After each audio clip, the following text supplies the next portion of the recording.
Alright, yeah, we're gonna do it. It's been a while since our last New Game Plus part, so...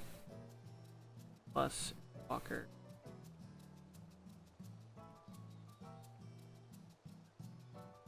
Part 1.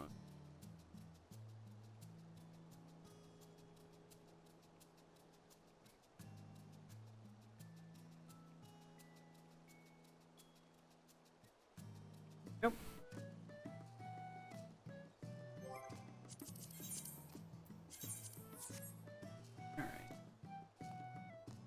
Yeah, last time we finished up Shadowbringers, and it's time, I think. It do be time to begin.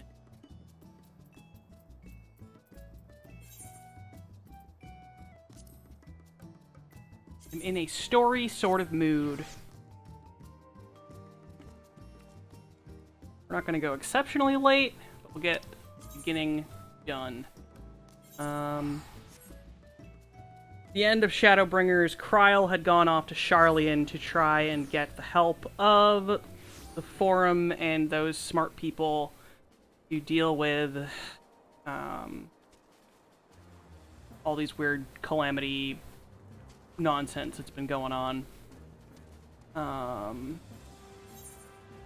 It's finally time for us to go to Sharlayan. Yeah, we're trying to get their help with, I think, Garlemald was the official thing. But then the twins' dad showed up to vehemently deny us and disowned his kids. Fuck that guy. Bad dad. It will not be stopped. Next ship is set. And Liana, you have some time to talk? I'd like to gather everyone in Dawn's respite, and together assess the situation in which we find ourselves.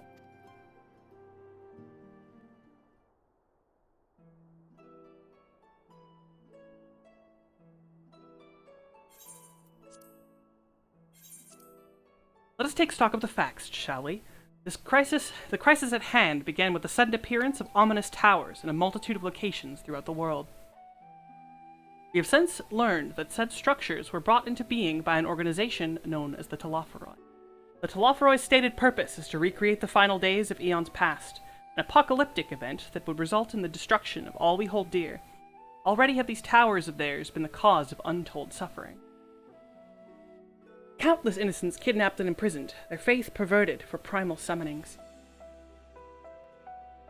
And unless we find a way to deal with the corruptive aura surrounding the spires, we can't even get close enough to rescue it. Those shielded with the blessing of light seem to be able to resist being tempered, at least. But after what happened to Arenvald and Fordola, we need to be very, very careful about how we proceed. Yet, while these threats close at home are of paramount concern, we mustn't lose sight of the situation in Garlemald. As you know, the Telophoroi are under the leadership of Fandaniel, and one other delightful fellow, Xenos Ye Galbus, the Crown Prince and our dear friend. To date, he's reclaimed his old body, murdered Emperor Varus, and plunged Garlemald into an even deeper pit of chaos. The capital has probably seen the worst of it. For a good while there, it saw the bloodiest fighting in the War of Succession. That has since changed, in troubling ways. Aye, during our reconnaissance, the air was not once rent by the barking of cannons or the cries of discord. It was an eerie fog of silence which did blanket that ruined city. The inhabitants appeared to have been tempered, and with nary a word spoken did they labor to transform the palace into a soaring edifice born of nightmare. If they were indeed made thralls, it seems safe to assume that these events, too, were orchestrated by the Telophoroi. An army of primals is awful enough, but in light of recent developments, I fear it is only the prelude to an even greater catastrophe.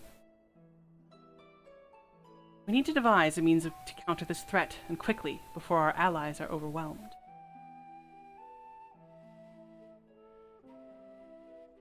We will find a way in Sharlayan, I'm sure of it. Master Fortuneau's comments regarding the final days were curious, to say the least. The Forum knows more than it is letting on. Sorry to interrupt.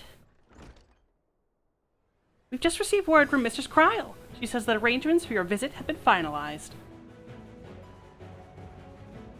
We have to head to Limsa Lominsa and board the next ship bound for Charlian. And on arrival, present yourselves as associates of the students of Baldessian, come to assist with the Order's restoration.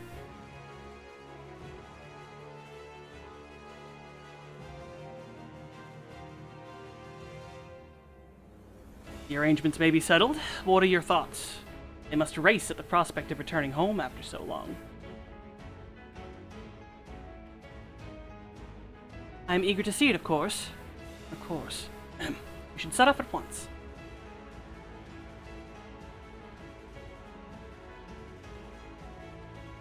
Then I'll accompany you to the docks. You need at least one person there to wave and cry and wish you a safe journey.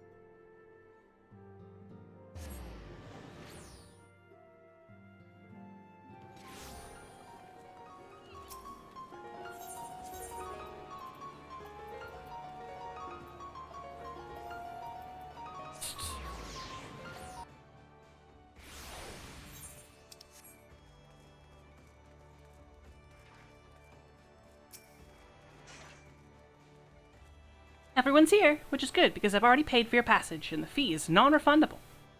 The ship for Charlian should be pulling into port soon, so please follow me and have all your luggage close at hand.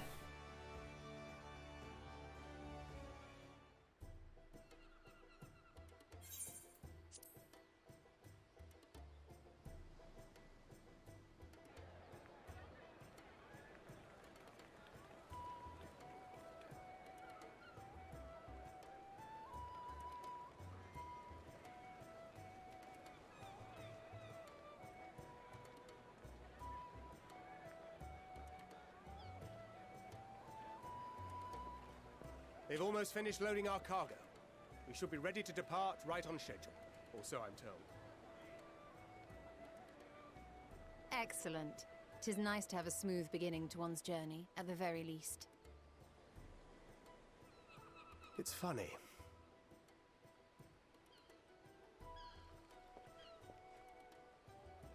Master Louis Soir came here on a ship very much like this one.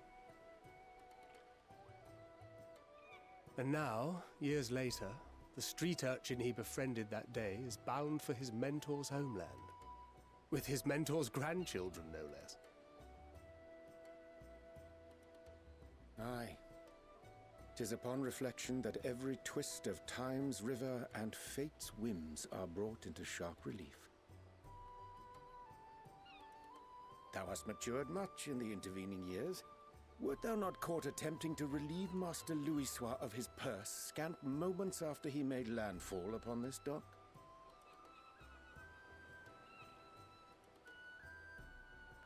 Oh, really? Now that's a tale I'd like to hear.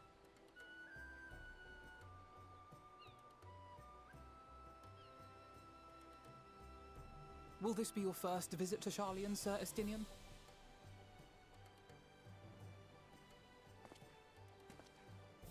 Sir Estinian?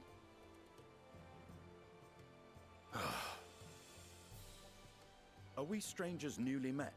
Why this stiff formality? I, merely meant it as a professional courtesy, since we are now colleagues in an official sense. I'd rather you dispense with the sirs, especially in private company. Or I'll be forced to respond in kind, little Lord Alphino. You've made your point, Estinian. Painfully well. Better.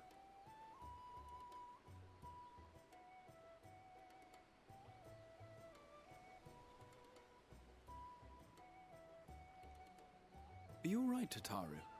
You seem positively distraught. Distraught? Me? Don't be silly. I think it's lovely that they get to see their homeland. It's just... we're trying to thwart the schemes of an army hellbent on destroying the world. And, once again, I have to stay behind and worry that this is the last time I'll get to see my friends.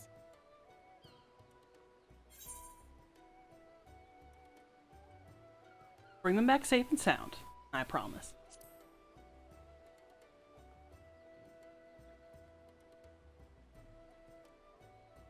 I'll hold you to that. Ah, good. You're still here. Hori! Coulternay! What brings you all this way? We're to assist the Maelstrom and the Kobolds with a lunar primal operation, so we thought we'd see you off before heading to the tower. Flamine and the others wish you all a safe journey, and promise that they'll look after things here until you return. We will too, of course. Aye. We, your fellow Scions of the Seventh Dawn, will do our part to ensure the end of the world won't happen on our watch.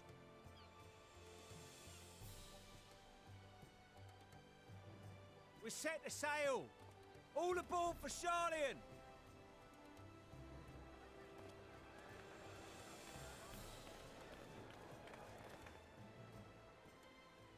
It's time. Then we must delay no longer. We will contact you the moment we learn aught of value. Wish us luck.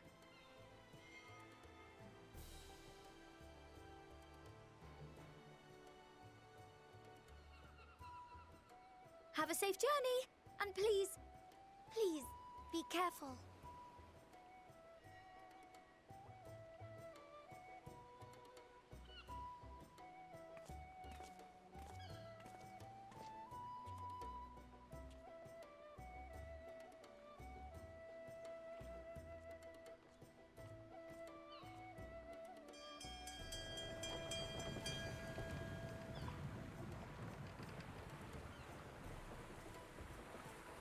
And so you venture forth unto the unknown.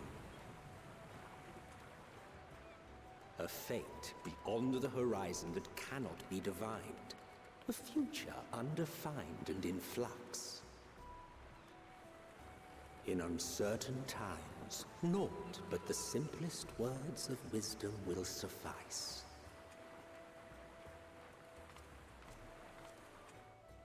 That which lives is destined to die. Love leads to loss. Every beginning has an end.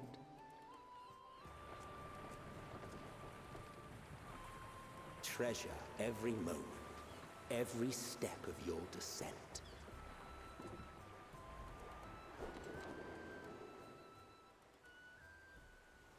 The boy, Emmett Selk, is our new narrator.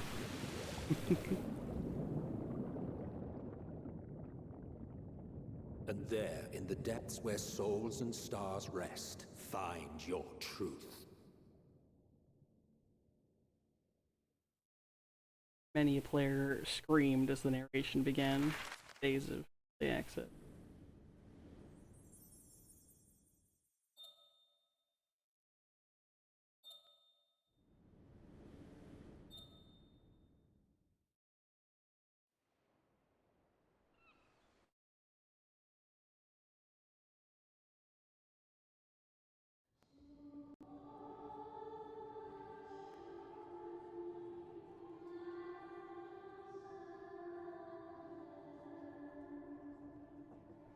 Here.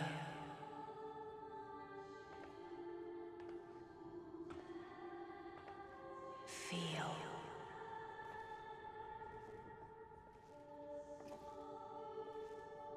Think.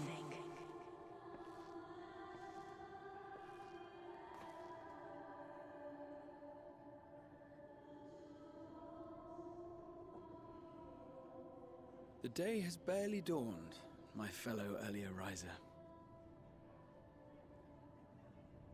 Though we're hardly alone in that. Envious of those still sleeping soundly, no doubt.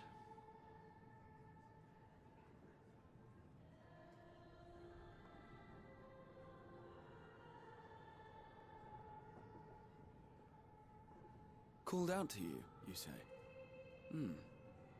I've heard nothing myself.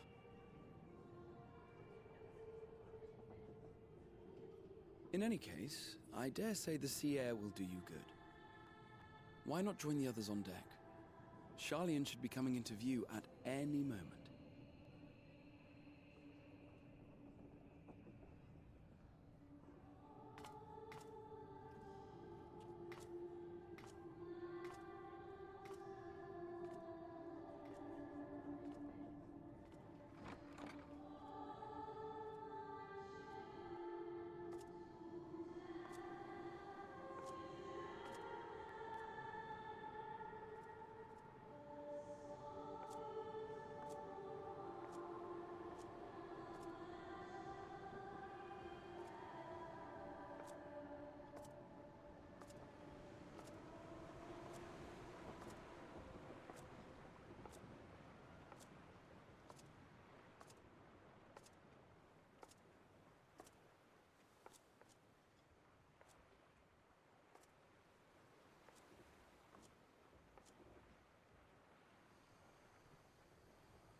My voice yet reaches you.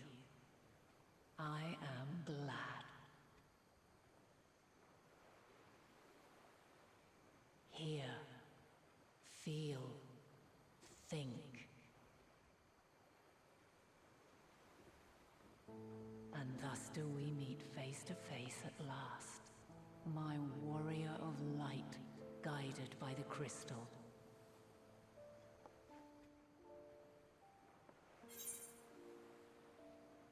Why now?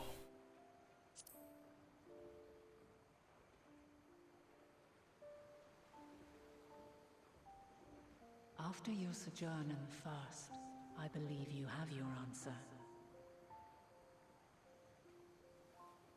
You have gained an understanding of what I truly am, what Eidolon has always been, a primal.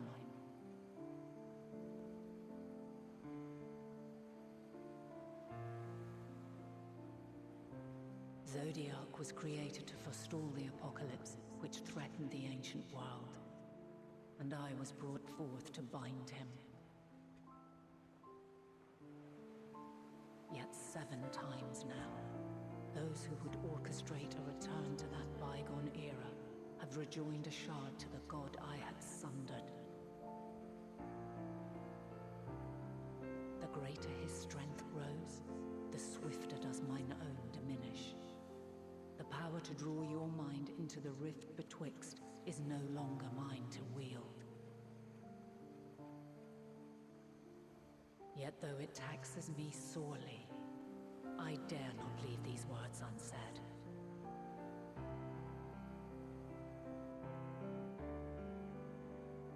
Even bereft of my guidance, you and your companions have accepted the burden of this star's troubled past. A conjunction has begun to form, an intertwining of your time and mine.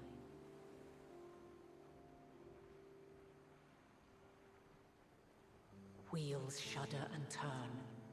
Conflict looms, monumental, which will decide the fate of this world and all life upon it.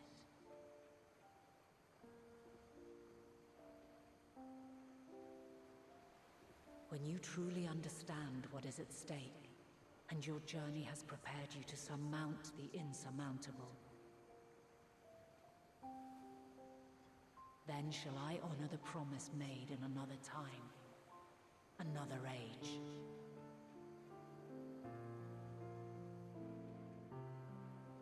Cast your peepers to the fore, folks. Charlian's just over yonder.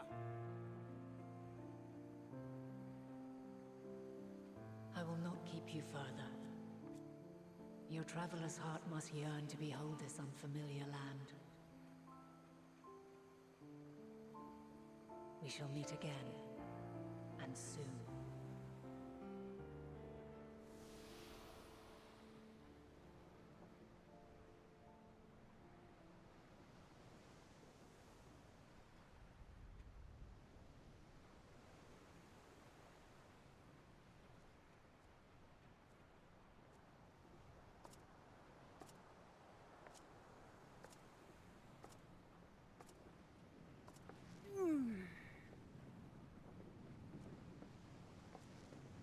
what a fine morning. Oh, still a bit stiff though. And a good morning to you too. Taking a look at the island already? Then let's go. Let's go! Might still be room in the prow if we're lucky.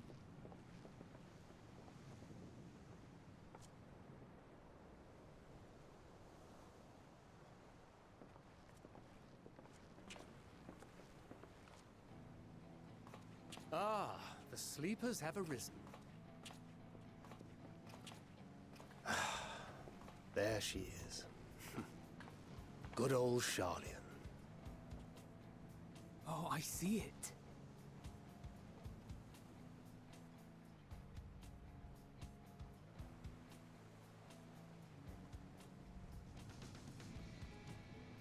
Home.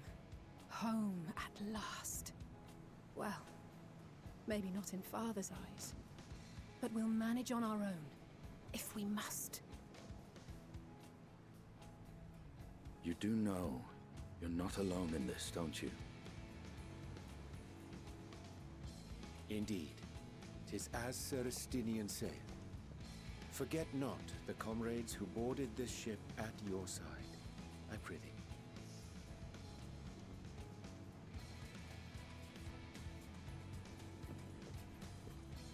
Thank you, my friends. We are ever grateful for your steadfast support.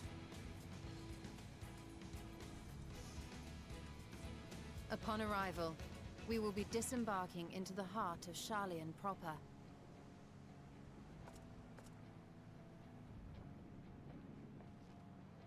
There is no greater concentration of wisdom in all the world. I am confident that somewhere within that center of knowledge and learning, we will find the answers we seek.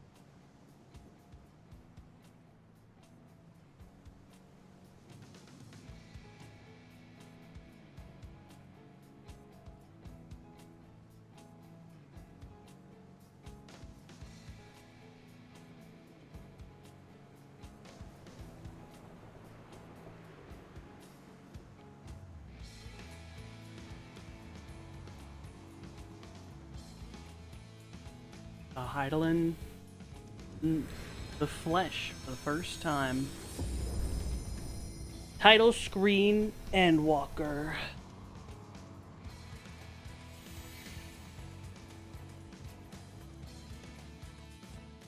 What promise could she possibly mean? Charlian, the solitary island nation of the northern seas. Where under the watchful gaze of Thaliak, patron deity of scholars, academics hoard all manner of knowledge and secrets. Once, they deigned to accept foreign students into a distant colony maintained in the Dravanian hinterlands. How swiftly they abandoned it once the first Garlean boot set hostile foot on Alamegan soil. So averse to the prosecution of war, these men of wisdom, your would-be allies.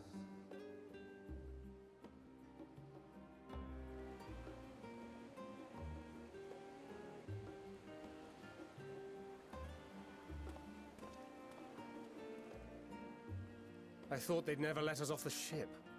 What's next then? Entry applications? Hopefully they find no cause to deny us.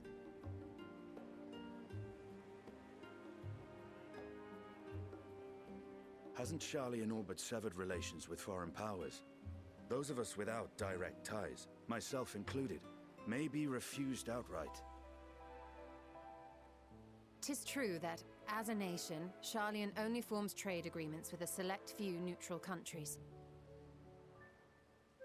But from a practical standpoint, an island cannot afford to be overly strict with its borders, especially not if that island's people are wholly devoted to the accumulation of knowledge. If one submits the proper paperwork, with satisfactory evidence of identity and intent, then foreigners may be granted entry. May.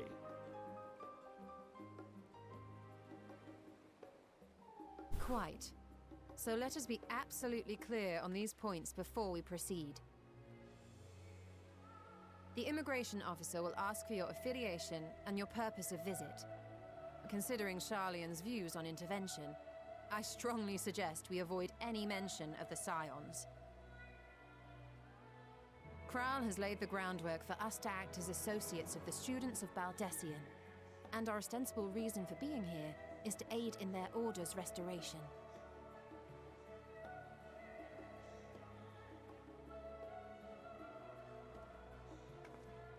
Grahatir, it might expedite our progress should an actual student be seen at the head of our little group. Would you mind leading the way? Of course. The immigration officers were this way, as I recall. Shall we?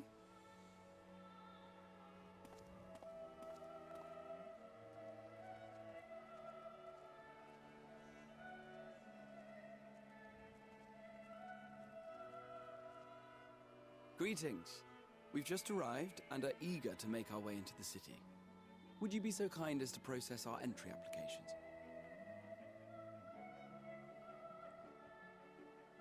Certainly. I see by your mark you are an Archon. I am. Grahatir of the Students of Baldessian at your service. I was assigned to an Eorzean survey team, but have returned to assist with the reformation of my order. My associates here will provide additional support.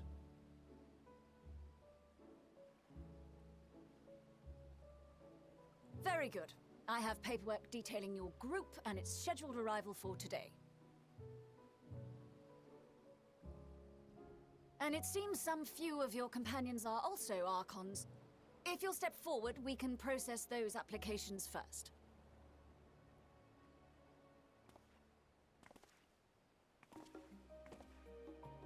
Ishtola rule.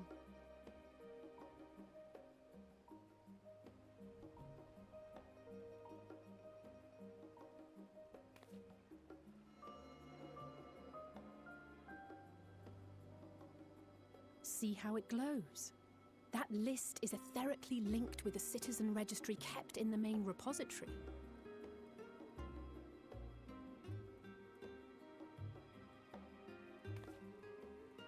I've confirmed your status as Archons and amended your travel records accordingly. Welcome home. Now, who do we have here?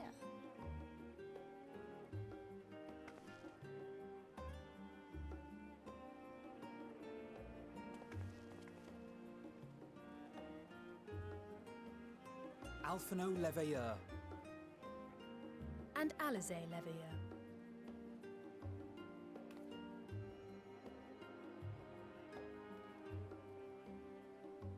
Your applications have also been approved. Having said that, the streets are abuzz with talk of how House Leveilleur's lord disowned his young progeny.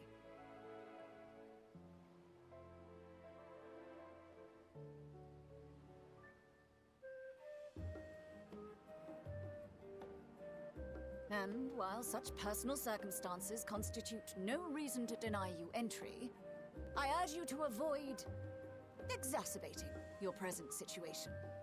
Times are quite troubled enough already.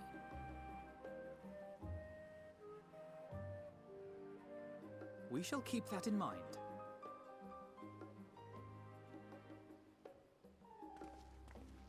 These last two are not Sharlayan natives, but you will find their credentials are in order. An application was made in advance.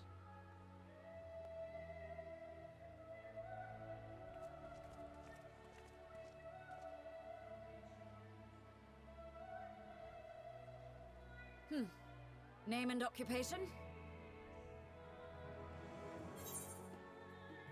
Inleon Ironhide, adventurer by trade.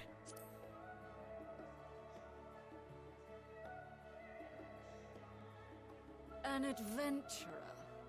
Well, I suppose that is considered a valid calling in your native Eorzea, and it does indeed match the profile provided. You may enter. And you, sir? Estinian Valino, formerly of the Order of the Knights Dragoon in Ishgard. Formerly, at least. And what, pray tell, is your profession now?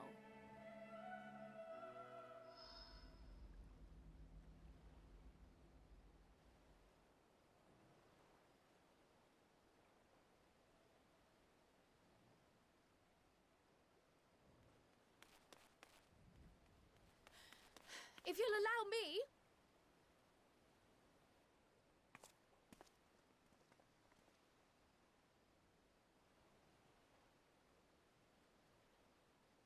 My associate is a mercenary, hired for his strength at arms.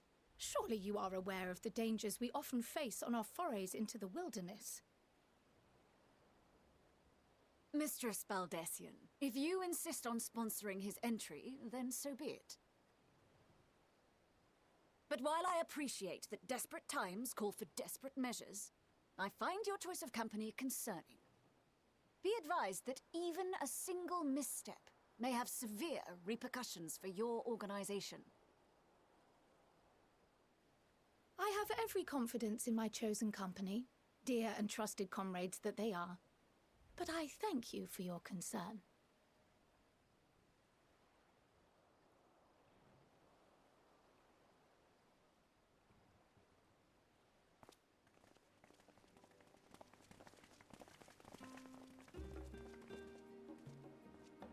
Cryle! It is good to see you. Likewise.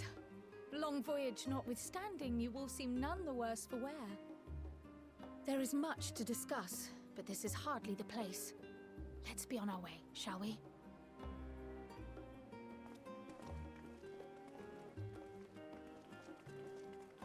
Oh!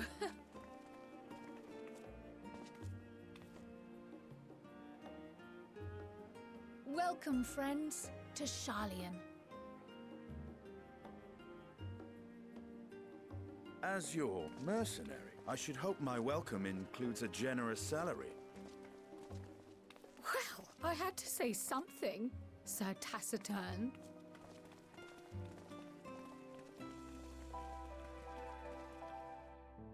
Oh, Estinian, you jobless bum. That over there was a Lalafell Karen. Worldly affairs official.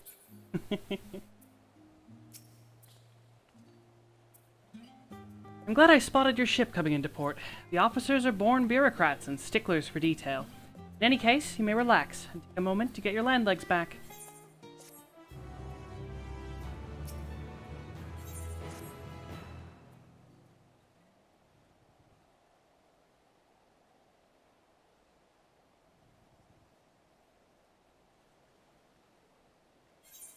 I thought to launch directly into an explanation of what I've learned and how we might proceed. But this is Kinliana and Estinian's first time in Sharlayan, and for the rest of you, a homecoming that was long overdue. You must have places you wish to visit, and people you're dying to see. Therefore, I propose we postpone our agenda, so that you may all have sufficient time to recover from your journey and get your bearings in the city. Once you've settled in, we can reconvene at the Baldessian Annex. How does that sound? It is a fine suggestion. We may not be welcome at the Levier estate as such, but I should like to nose around the neighborhood all the same.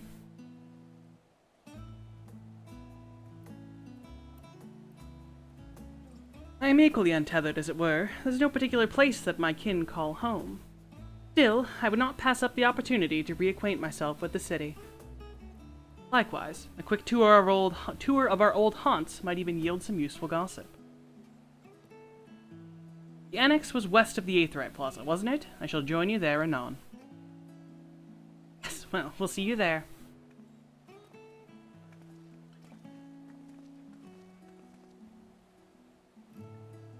I too have places I would be remiss in not visiting forthwith. By thy leave.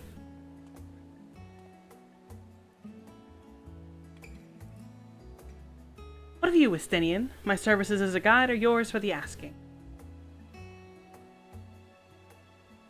That won't be necessary. Until we reconvene, I prefer to wander as the wind takes me. But I could... no.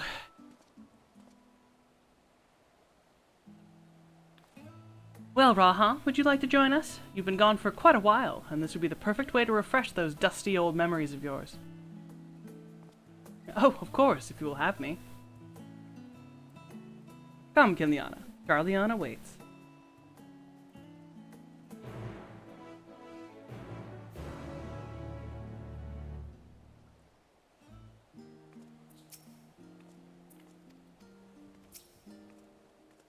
After you, my friend. I am more than content to follow your lead. Rahatia is now accompanying you. Because in fucking Endwalker, they gave us follower quests. This good boy will be running through the city with us. And so will Kryle. All set? Then let us be on our way. Our first stop, amusingly enough, will be the last stand. The cafe on the west side of the harbor.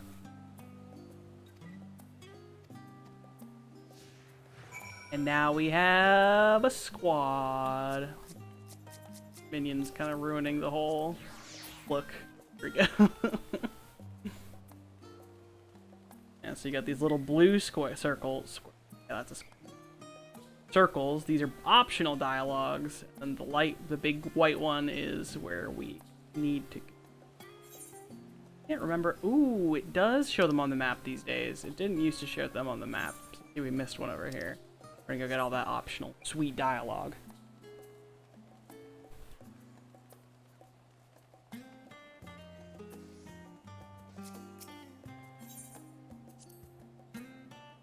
With all the unusual wares coming and going at all hours, I expect the assistance of an intrepid adventurer would be highly appreciated. I see no reason why you couldn't undertake any tasks which pique your interest. I've been cleared by the immigration officials, after all. I look forward to the day your name is celebrated in Charlion the same way it is in Eorzea.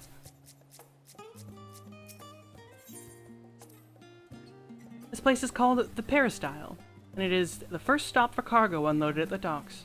You'll find the unusual necessities for daily living and other imports vital to running an island nation, but also supplies that further Charlion's pursuit of knowledge, namely large quantities of books, specimens, and samples. Sorting these stacks certainly seems to keep the attendants busy.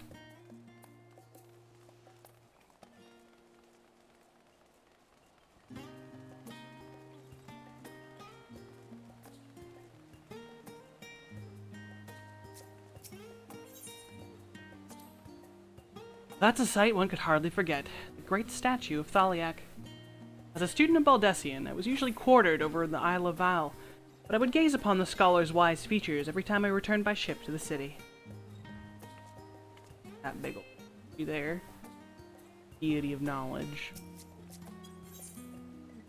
The path leading out towards the sea is known as the Thaliak Stoa, so named for the statue of the scholar which stands at its end.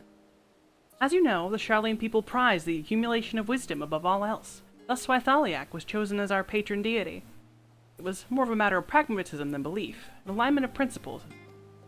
We may have honored him with a rather impressive sculpture, yes, but our faith is not so restrictive as that of, say, the Ishgardians. Individual Charlians can, and do, worship the divinities of their choosing.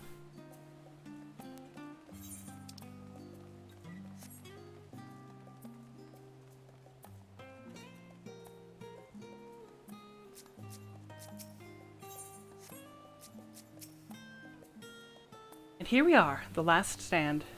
I may have mentioned this before, but although our research into nutrition and food preparation is quite extensive, the average Charlian tends to regard seasoning and flavor with certain indifference. How can I put this? The food is, it's bland. As encapsulated by our infamous Archon loaf, the prevailing sentiment towards cuisine is dietary value first, and taste a distant second. There was one pupil at the studium, however, who could stomach the school's insipid meals no longer, and so he quit his lessons and poured all his savings into building a proper eatery. And so the last stand came to be. It is, as the name implies, the sole dedicated outpost of fine dining in Charlion, the one and only bastion of the culinary arts, in an isle of otherwise mediocre fare. I seem to recall their burger being hailed as one of the more impressive items on the menu, not that I ever had the pleasure of eating one myself. Because you were a typical Charlian when it came to cheap and convenient Raha, but... No, that was Raha saying he never had a burger. I used Kral's wood. Because you were a typical Charlian when it came to cheap and convenient Raha, but surely Tataru has since taught you how to appreciate a well-prepared dish. We should all stop in when time permits and sample the cafe's delights. Shall we press on? The stairs to the side of the cafe there will take us up to the Aetheryte Plaza.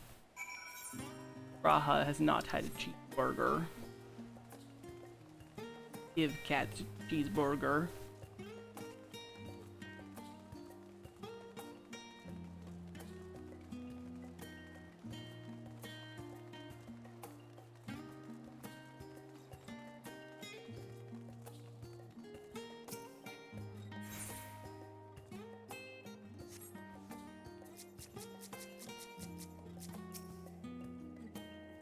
An unusual shape, isn't it? I assure you, however, that it is perfectly functioning aetheryte. Remember to attune yourself before we move on. Now, being the diligent tour guide that I am, I should make mention of the Confluence, a research facility located on this very plaza. Its much vaunted discoveries are the reason Charlian stands at the forefront of teleportation technology. In deciphering the underlying principles of Allegan aetherites, it allowed us to understand and reconstruct what was essentially a lost art. And off we go to our next destination. Our path leads northeast to the Agora, Charlian's largest marketplace.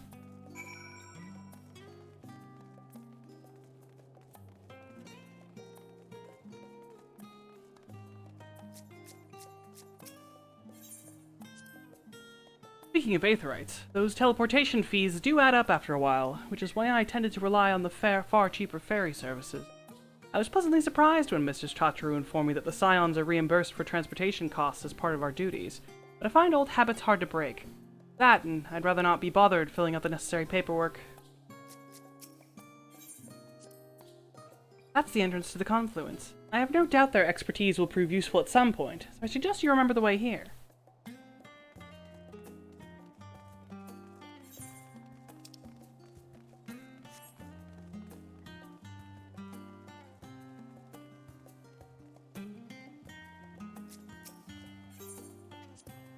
You mind if I browse the shelves for a moment? There might be some hidden gems I've yet to read. Only a moment. How optimistic. Feel free to browse all you like, but we won't wait around for you. Ah, well, perhaps I'll return later then.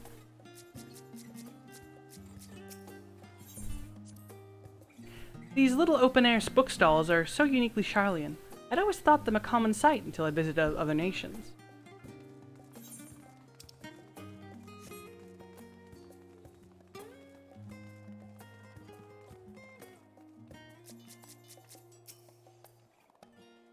Welcome to the Agora, where you can find wares made in Charlian, as well as a wide selection of imported goods.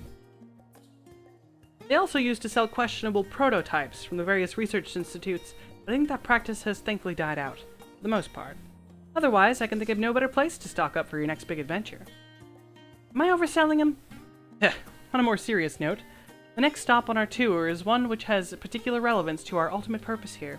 We must head back to the Aetherite Plaza, follow the path north, then climb the stairs up to the imposing building at the very top.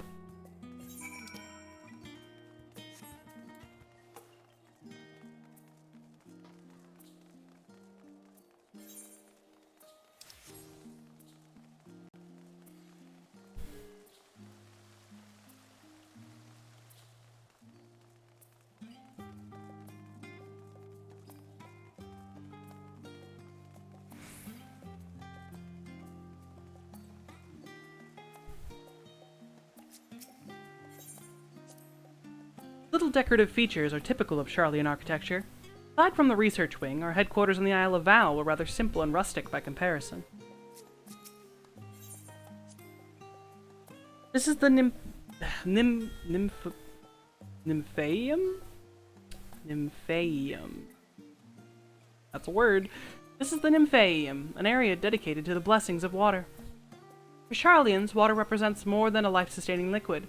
It is a reminder of the Great Flood, which precipitated the birth of our nation, as well as a symbol of the knowledge which flows from Thaliak's divine ewer. This is the reason, you see, an abundance of fountains throughout the city, and a propensity for utilizing water as a decorative feature in our architecture.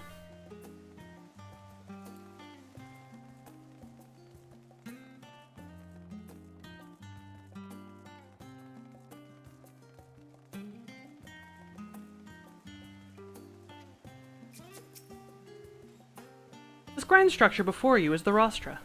The name refers to the original public platform erected here, upon which a forum of elected representatives would deliver orations and debate policy.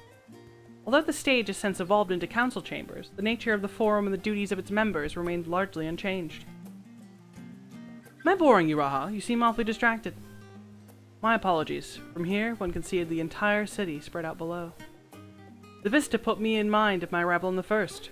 Those who had gathered at the Crystal Tower asked me how they might go about building a new home. Naturally, my answers were all inspired by my knowledge of the finest settlement I could think of, the great city of Charlian. And bit by bit, those few buildings grew into a town, a community, the Crystarium. You can almost see its echo.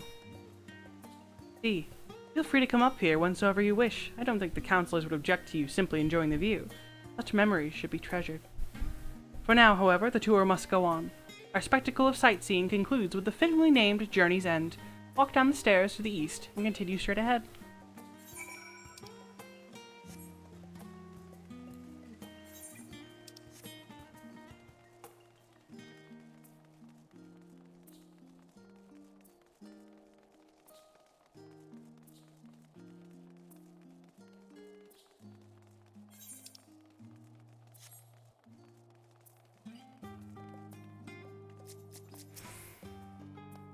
We've arrived at Journey's End. History tells us that this is where those who put ashore with Archon's Nunkrep built their first homes. In the present day, it serves as the residential district for the most important officials and the oldest Charlian families. You'll see that one mansion is clearly larger than its neighbors. That estate belongs to our friends from House Leveilleur. All things considered, we should probably keep our distance for the time. And with that, we bring our little Charlian tour to a close. I hope it has proven to be an entertaining and enlightening experience. Now, shall we head directly to the Baldessian Annex? You remember the way, don't you, Raha? Let me think. We head down towards the harbor, cross the bridge to our right, then follow the path below the Aetheryte Plaza? Correct! After you, Kinliana.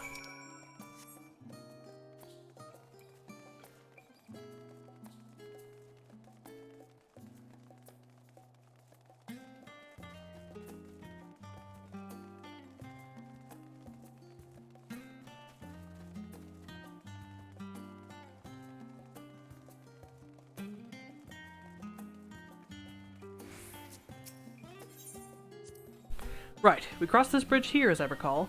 Stick to the path, and be careful not to end up back in the Aetheryte Plaza. Charlian is full of educational and research institutions, but there are still professors who prefer to establish their own private practices. Not that I ever attended the exclusive schools they run in these residences. Perhaps the twins could tell you more about them.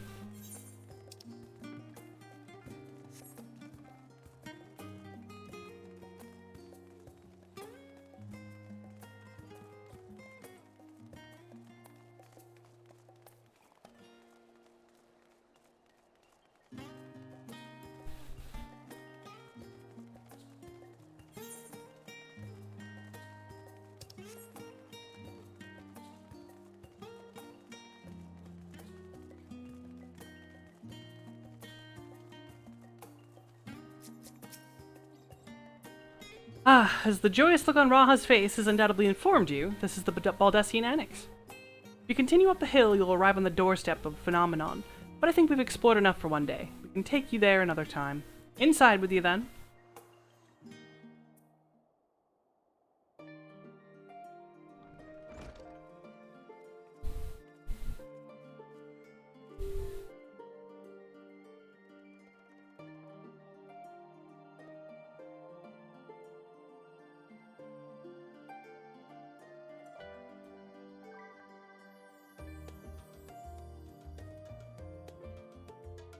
I'm back, and I brought Kinliana and Raha with me.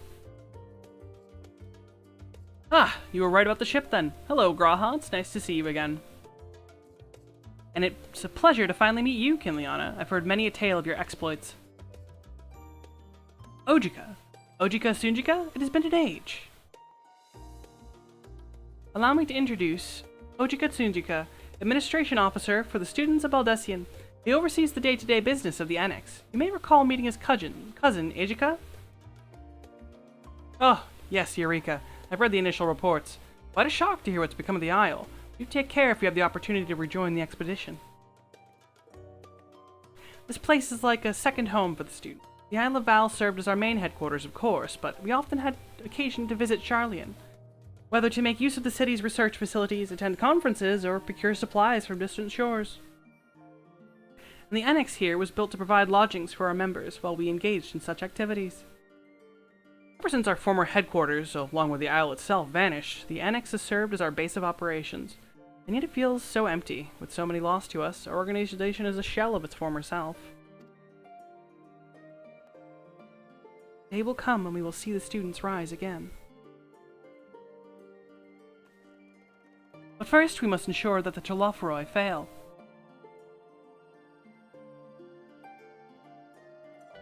Through the door on the left is the main hall. We can discuss our options moving forward. Once everyone arrives, that is. You probably have time to rest before our discussions begin in earnest.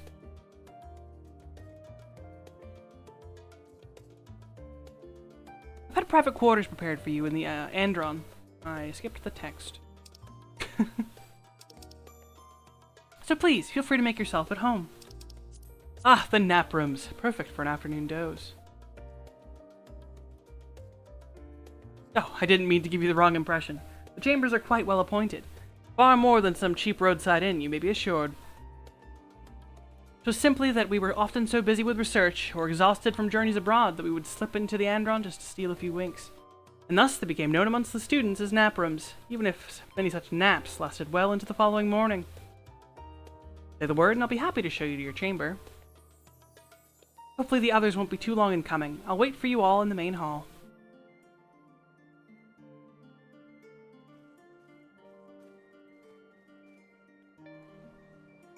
Apologies if you hear the sounds of wind or blowing in the mic. Storm do be starting, and I think a breeze is coming in from the window and hitting me in the face. But it's really hot, so I can't close the window.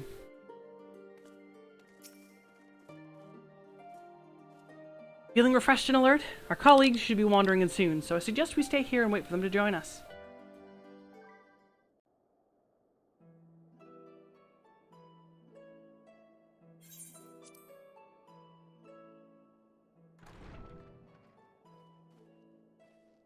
Pray forgive me. I was delayed. It's fine, Urianger. We're all here now. Let's get down to business then, shall we?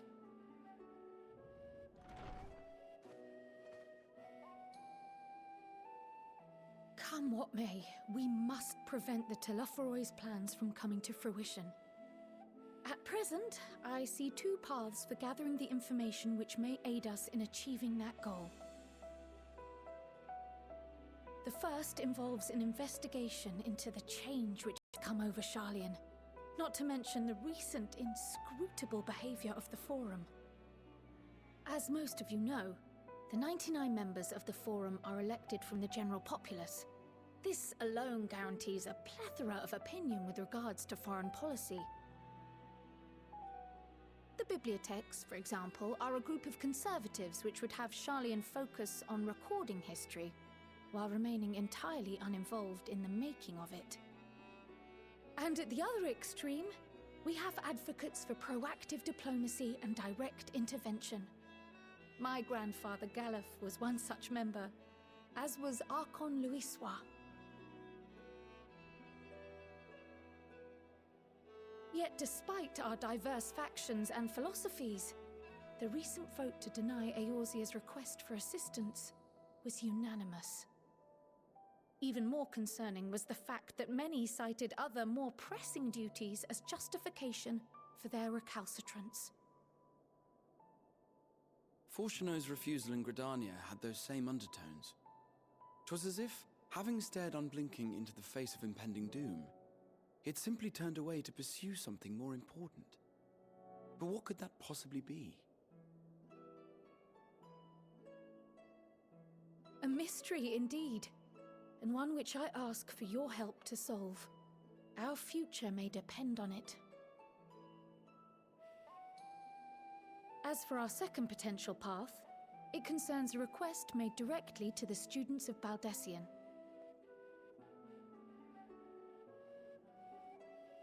Our organization was founded primarily to study strange and unexplained phenomena the world over. Mysterious relics and ruins, arcane disturbances, and so forth. Compared to our more isolationist Sharlayan colleagues, we have strong connections overseas, namely with scholars and academics who share our passion for the unknown.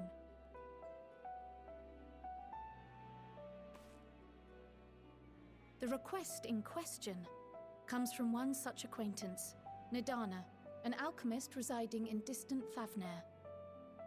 Her missive describes the sudden appearance of a tower, and the subsequent summoning of what I can only assume is a lunar primal.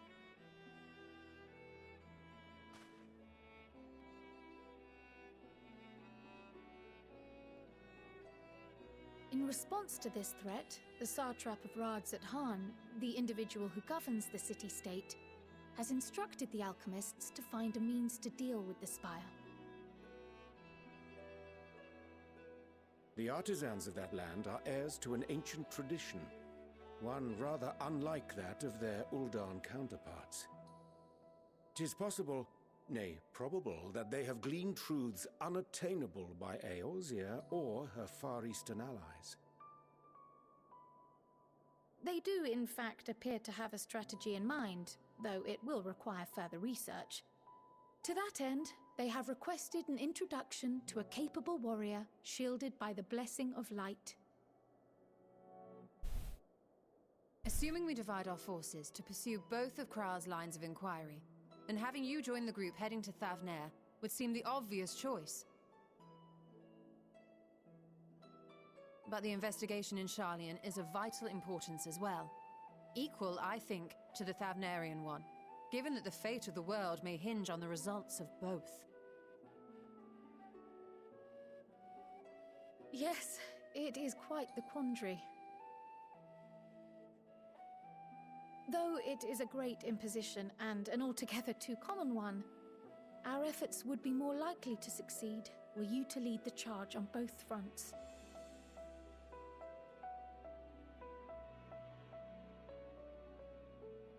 You are indeed our champion.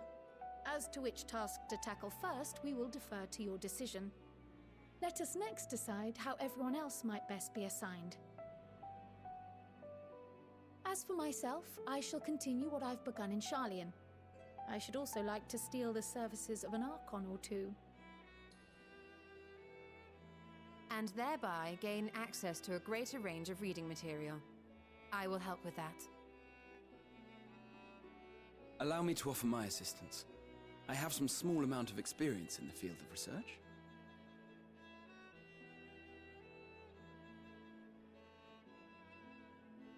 Alize and I would also like to help, if you would have us. Anything to understand even a fraction of what our father and the Forum might be thinking. Of course, the more the merrier. Right. The rest of us will make the journey to Thavnair. Thoughts? Objections? I passed through Thavnair on my way to infiltrate the Empire, and though I'm not qualified to give a guided tour, I did gain a sense of where things lie. I'll be happy to have you along then.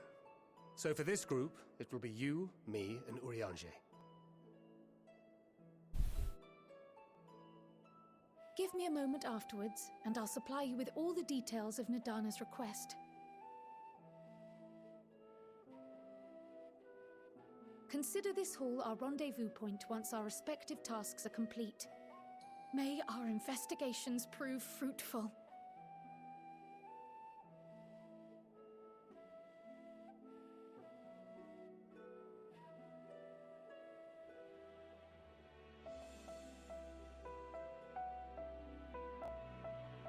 Now, even though it is infinitely less exciting, it makes more narrative sense to do the Sharlayan half first. So that's where we will be going. Hitting the books! An unsettling change has come over Sharlayan, but together we will divine the underlying cause for the Forum's callousness. As I mentioned before, however, questioning the counselors directly is a fruitless endeavor. They seem to already have come to a consensus as what and how little they are willing to divulge. Which is why I began scouring Sharlayan's archive of historical records for any hint of connection to the final days. Suffice it to say that progress has been slow. There are only so many dusty pages one can skim in a day, but now that I have this band of willing reinforcements, search should proceed all the swifter. Let us reconvene outside Numenon, shall we? Exit the annex to the right, and you'll find the archives on the western edge of the woods.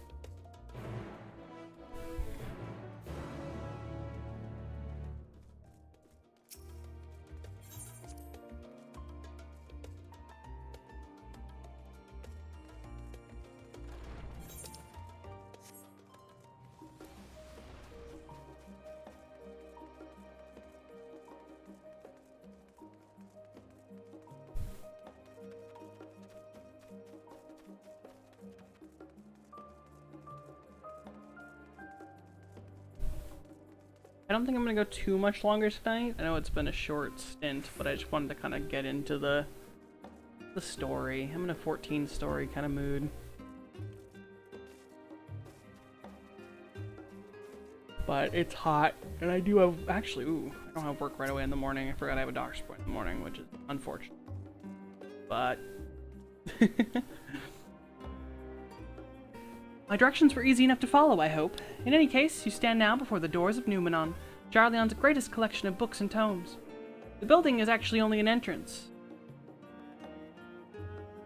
and one of many at that, for the archives of Numenon extended deep beneath the surface like the roots of a tree. The vast halls of the Great Gooble Library pale in comparison to Numenon's endless maze of subterranean chambers.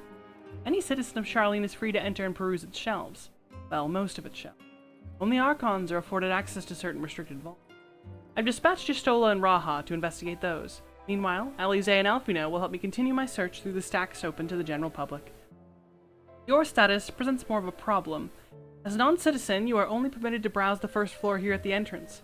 Even so, there should be a number of books which touch upon Sharlayan history or foreign policy. Your task will be to find and study the relevant publications. I promise you, a working knowledge of those subjects will make it far easier to spot the sort of clues we're looking for. Let us be about it, shall we? I've told the others to meet us at the stone benches over there once they've found some promising tomes. Happy reading! Also started forgetting how to read the English language. That is sign number 2.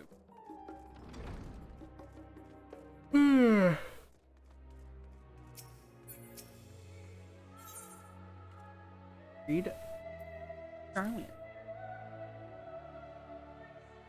Long, long ago, on an island in the northern sea, there lived a Rogadan man by the name of Nunkrep.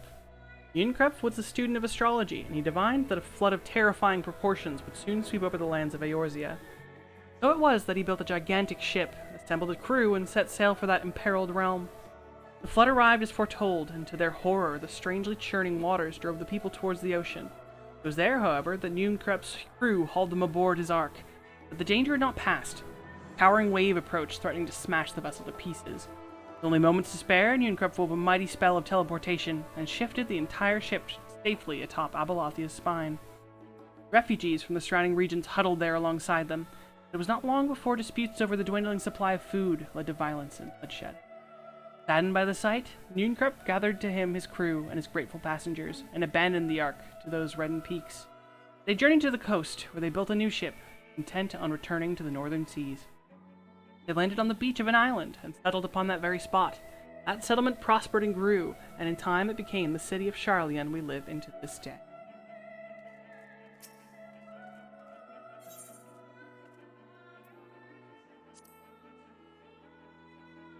I don't think this is relevant, but many years ago, on the banks of the Thaliak and the Druvanian hinterlands, a Sharlayan colony once thrived. This settlement was originally established as a mere outpost to study the ethereal sea in the year 1311, the 6th astral era. Scholars dispatched to Eorzea found the facilities wanting, and their demands encouraged a gradual expansion in structures and service. As rumors spread of a growing community of academics, the area was further inundated with Eorzean students hoping to share in the renowned wisdom of the Sharlayans. 50 years later, the Forum passed a motion to recognize what had become a flourishing town as an official Sharlayan colony. The Eorzean residents took to calling the colony itself Sharlayan, which led to no small amount of confusion when discussions turned to the subject of the motherland. In response, some Sharlayan inhabitants, if pressed for a name, would simply refer to it as the Emporium. Following the Exodus, however, goblins and treasure hunters claimed for themselves a corner of the abandoned colony, and gave it yet another name, Idleshire. The following chapters go on to introduce the most prominent features of Idleshire. The book does not appear to contain additional information on the Forum, or cover the history of the Sharlayan motherland in great detail. Yeah, okay. Sharlayan relevant, but not motherland Sharlayan relevant. The voice of a growing city. In the years which followed the founding of Sharlayan, civic policy and other matters of import were decided at Ecclesia, a public forum of which every citizen was eligible to speak. As the city's population grew, however, the format became increasingly impractical. A large number of participants gave rise to ever longer debates, resulting in significant delays of vital resolutions. Various measures were introduced in an attempt to curtail protracted discussions, but in the year 201 of the 6th Astral Era, it was ultimately decreed that Sharlayan would transition to a new form of governance. The nation would now be led by a body of 99 members, citizens chosen from amongst their peers by means of a nationwide vote. Thus was the Forum as we know it today conceived and created.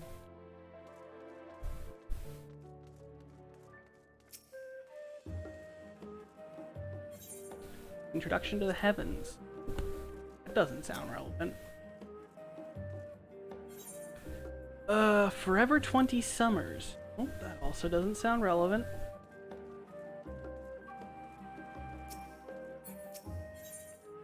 Stewards of Wisdom. During the chaos of the Sixth Umbral Calamity, Archon Noonkrip, founder of Sharlayan, bore witness to the madness and savagery of men brought to the brink of despair. Upon raising a settlement on an island in the northern Empty, he instructed his people thus: renounce the ways of war, and pursue enlightenment through knowledge and reason. The Sharlayans took to heart the words of their savior, and thenceforth served as stewards of wisdom. Upon a foundation of accumulated learning, they built a homeland unlike any other, a nation born from strength of minds rather than strength of arms. With knowledge of economics came shrewd trading. With knowledge of agriculture came bountiful crops. Engineering brought wells and sewers, ending squabbles over water. Wealth of expertise could be bartered for wealth in coin, and the more their wisdom spread throughout the world, the more mankind as a whole would thrive. And so it was that no matter the trials and tribulations of the age, the citizens of Sharlayan would live by their founders' teachings. For the sake of a better tomorrow, for the sake of a brighter star, they would eschew the tools of war, and with knowledge deliver the world. You've gained a fundamental understanding of Sharlayan history, the foundation of the Forum. Head outside to the rendezvous point and await your companion.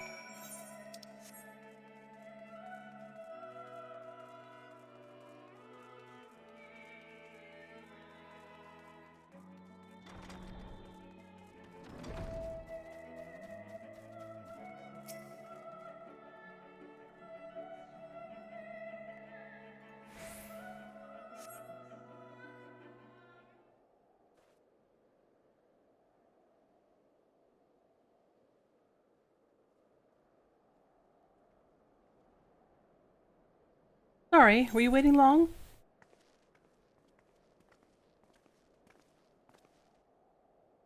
I wanted to make sure I'd borrowed at least a few promising volumes. Alphino and Kryl should be along shortly. I was delayed in a similar fashion. As far as I could see, no titles in the Archon stacks mentioned the final days specifically. We have no choice but to start with the 10 genitally relevant tomes. They are even that. At present, the plan is to skim through as quickly as we dare, and share our discoveries as we make them. It would have been nice to invite everyone to the estate. Plenty of comfortable places to read, and a ready supply of hot tea. Oh, I was always quite fond of reading outside. But it's not about the little pleasures, is it? You miss your home. It's been difficult. After our arrival, we managed to speak with one of the family servants and asked how things were. It seems our dear father has instructed the staff that even if Alphino and I were to return to Sharlayan, we were not to be allowed across the threshold. A harsh measure indeed. I hope that our efforts to understand his position, and that of the Forum, will perhaps lead to a reconciliation. We'll mend this rift one day, I'm certain to it. And what of you, Graha? Have you been to visit your family, or do they not live here in the city?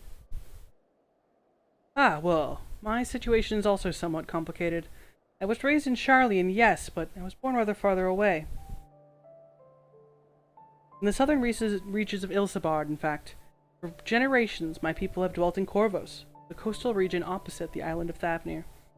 The Allagans founded a city in that fertile land, and by ship brought in the subjugated tribes of the Makote to serve as laborers.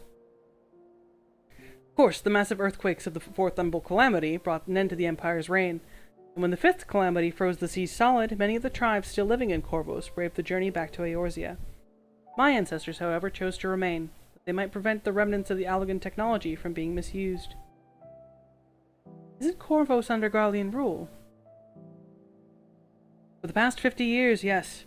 Some semblance of local culture remains, as is the case for most imperial provinces, but Garlemald renamed the region Locos Ammonius.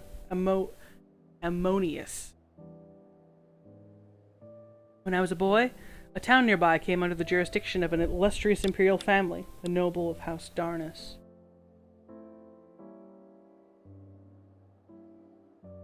House Darnus demonstrated a singular interest in Allagan civilization, and so my tribe was forced to consider a plan of action.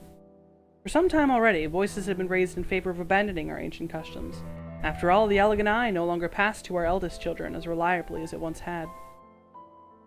Fear of discovery eventually tipped the scales, and the decision was made to bury our ties to the knowledge and the traditions of Allag. As the last child born with the Allegheny, I was given over to the custody of friends and the students of Baldesian, who had me registered as a Charlian citizen. I never even considered. Forgive me, it was an unkind question. Even Thancred was taken in by Archon Louisoix, was he not? Stories of adapt waifs and rescued orphans are more common among Charlians than you might think. Yet regardless of our origins, we are all provided with an equal opportunity to learn, and with sufficient perspicacity. Perspicacity? What are these words? We outsiders can even earn the vaunted title of Archon. This is exactly why I have such love for this country, and why I wish to remain a nation of which its citizens can be proud. Hear, hear! Another good reason to get to the bottom of the forum's stubbornness, aside from the trifling matter of our impending doom. Excuse us while we try and make some headway into these books, Kinliana. More company should be arriving any moment now.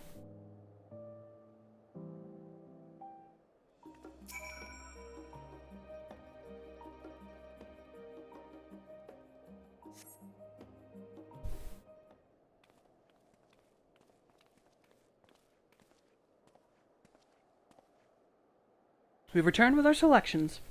Although I must say, the pickings were quite slim indeed. Mistress Kyle has already flicked through every history book devoted to disasters, and more than a few which barely made mention of them. As such, we will be looking into research papers on the umbral calamities, as well as articles written by prominent forum members. Perhaps their knowledge of the final days comes from an unexpected source. Speaking of which, might I ask you a few questions related to the final days? I'm the only one here who didn't witness the events of Amarant firsthand, and fear I may be overlooking critical details.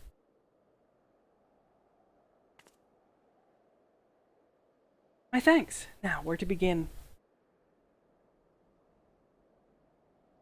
First things first, what kind of phenomena did the ancients encounter as the final days drew nigh? Complete destabilization of creation magics.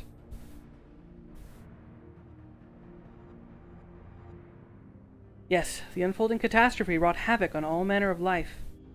The chaos extended to the ancients themselves, causing their powers of creation to spiral out of control. Fear and despair manifested in terrible, tangible fashion. Meteors raining from the sky, fire erupting from the ground, indescribable abominations prowling the streets. This more or less aligns with my understanding. If only the arts of creation had survived until the present day, we might have something substantial to analyze. To the best of our knowledge, however, those techniques were not preserved or passed on. Y'shtola surmises that the closest known magic is that of summoning rituals promulgated by the Asians. Was there aught else of note which heralded the approach of the final days? They say it began with a keening sound from the land itself.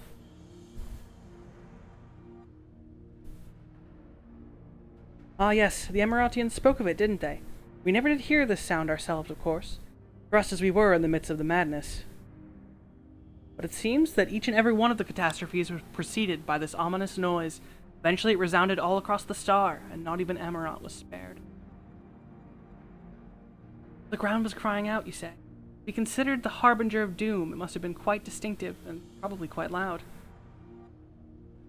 I'll have to speak with one of the Numenon's mammoths, and ask if any books which may mention such a sound. Last but not least, would you describe how the ancients sought to quell this unprecedented calamity? What definitive action did they take? Summon Zodiark.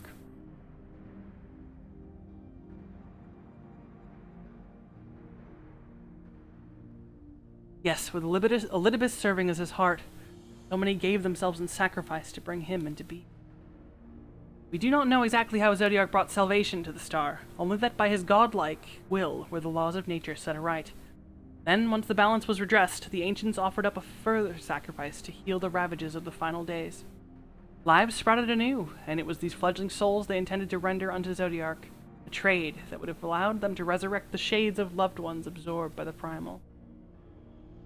Or might have, had Vana and her followers not manifested their opposition in the form of Hydaelyn. Thank you, both of you, for the detailed review. I feel much more confident now in my understanding of events. With all that freshly in mind, it does make me wonder what the Telophoroi truly mean when they speak of bringing back the final days. We've seen what they're doing with those towers of theirs, forcing people to summon primals a kind of catalyst. Are they attempting to mirror the conditions caused by unstable creation magics? Or are they simply using the final days as a figure of speech, a convenient metaphor for the scale of destruction they plan to unleash? But this is all just pointless conjecture at this stage. Let us return your attention to the forum, shall we? We should keep an eye out for your Stola, but it is time we began studying these research papers.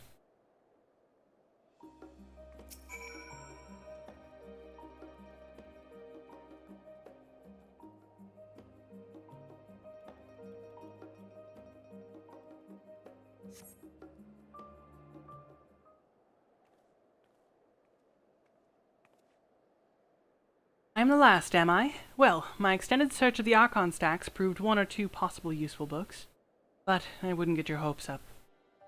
You recall, Urianger learned of the source's reflections from the Garun oracles. For its potential to cause panic and confusion, the tome was deemed apocrypha and sealed away in the Great Google Library. It was even less likely that knowledge of the uncentered world, not to mention the horrors of the final days, would be left sitting on a shelf for any curious scholar to find. Stands to reason that my colleagues, be they archons or counselors, should perforce be largely ignorant of the subject. Yet when you confronted Master Fortuno with knowledge of the Telophoroi and their machinations, he scoffed and suggested that they posed a threat. He scoffed at the suggestion they posed a threat. He seemed adamant that the Forum would know if the final days were truly upon us, which only supports the conclusion that whatever privileged wisdom is guiding the Forum's behavior, it's being kept secret from the rest of the nation.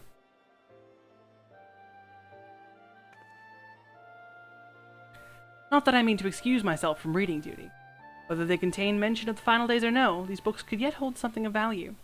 You weren't thinking of leaving, were you? There's plenty of work for everyone.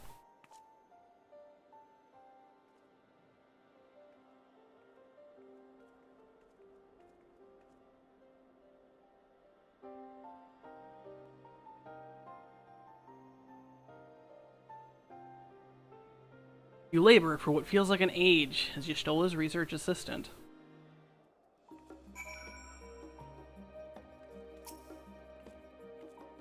Oh dear, you look exhausted. What about your studies? Were you able to find any books on the subjects I mentioned?